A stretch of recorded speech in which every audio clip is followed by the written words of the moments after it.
Ketika mereka berbicara, mereka melihat 30 atau 40 kincir angin yang terdapat di daerah pedesaan itu.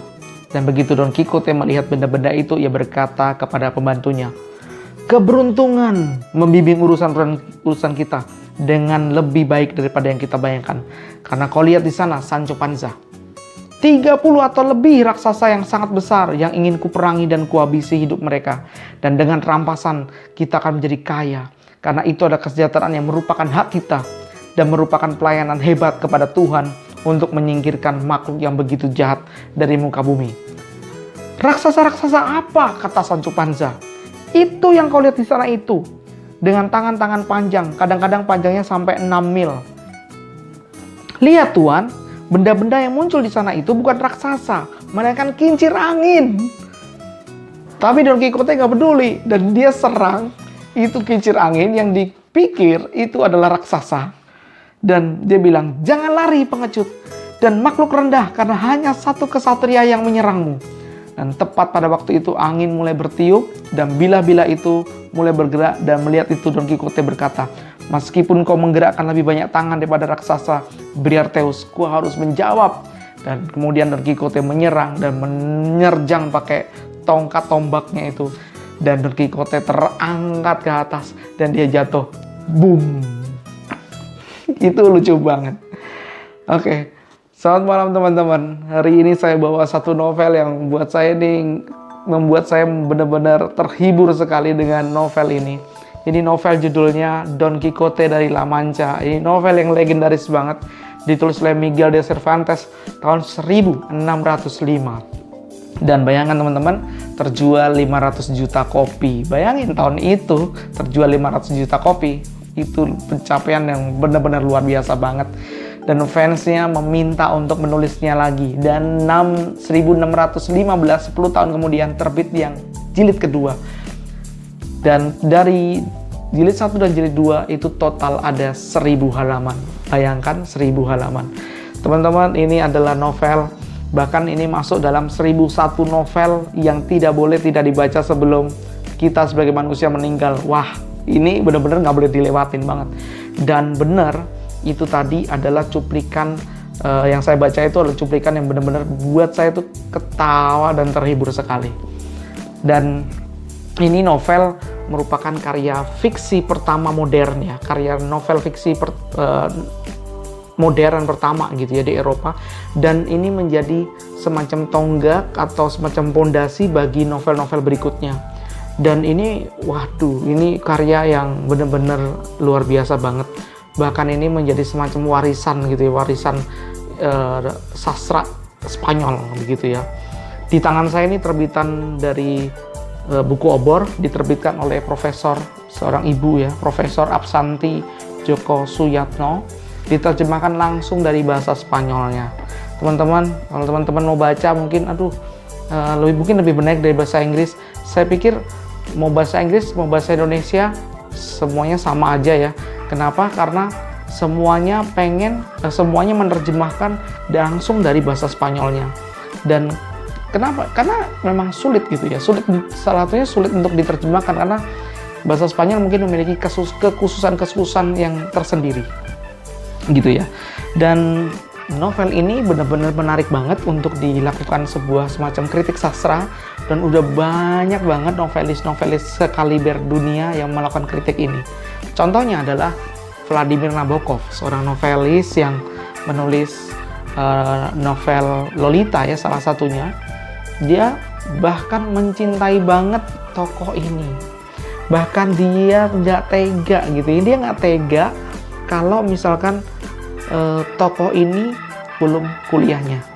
Jadi novel ini benar-benar merupakan suatu bentuk novel yang sangat menarik atau sangat kaya untuk bisa digali lebih dalam lagi.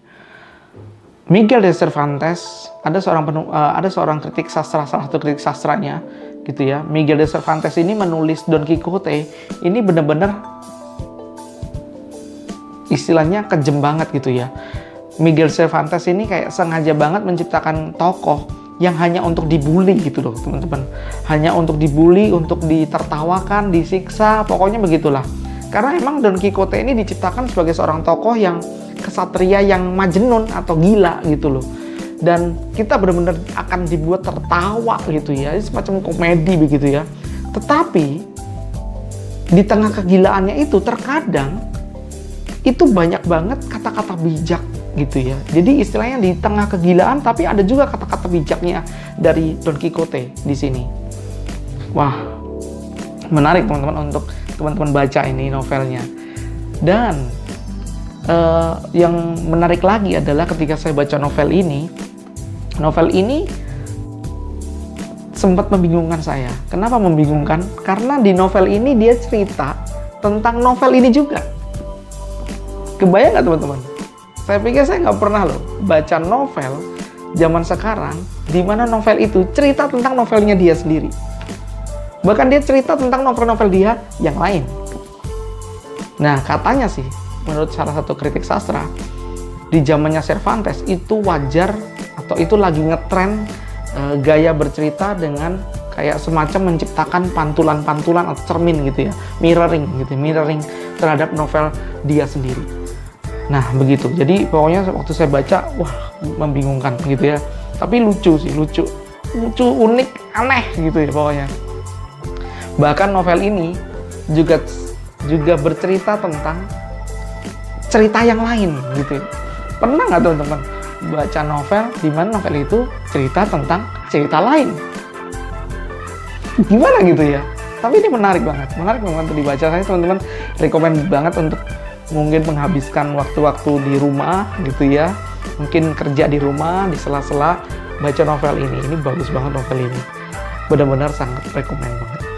Lalu kemudian waktu saya dulu kuliah gitu ya, salah satu kuliah saya dulu postkolonial gitu, saya ingat gitu ya, waktu saya kuliah postkolonial saya nggak tahu ini siapa sih Don Quixote, Miguel de Cervantes, dan ini ternyata menjadi salah satu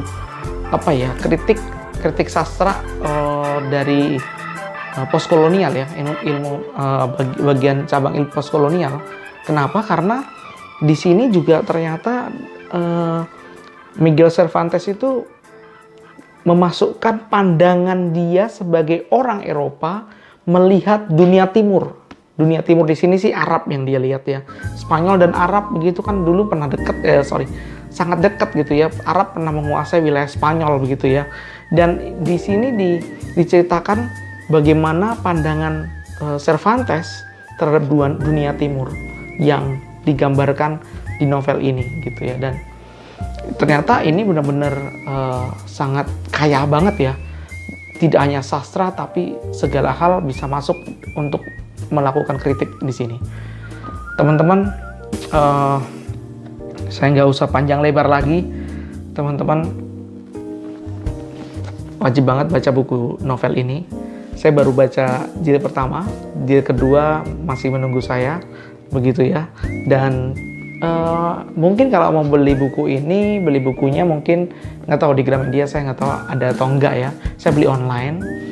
Dan kalau mau beli online teman-teman harus hati-hati karena di sana itu banyak juga beredar novel yang repro atau kopian, jadi palsu gitu ya. Teman-teman tolong cari, walaupun sulit, carilah yang original gitu ya, karena kita mendukung benar-benar anti pembajakan. Itu aja teman-teman. Terima kasih sudah mendengarkan saya malam hari ini. Jangan lupa untuk komentar, untuk klik suka, dan untuk berlangganan subscribe. Terima kasih, itu aja. Selamat malam, saya Christian Wijayanto dari Mata Baca.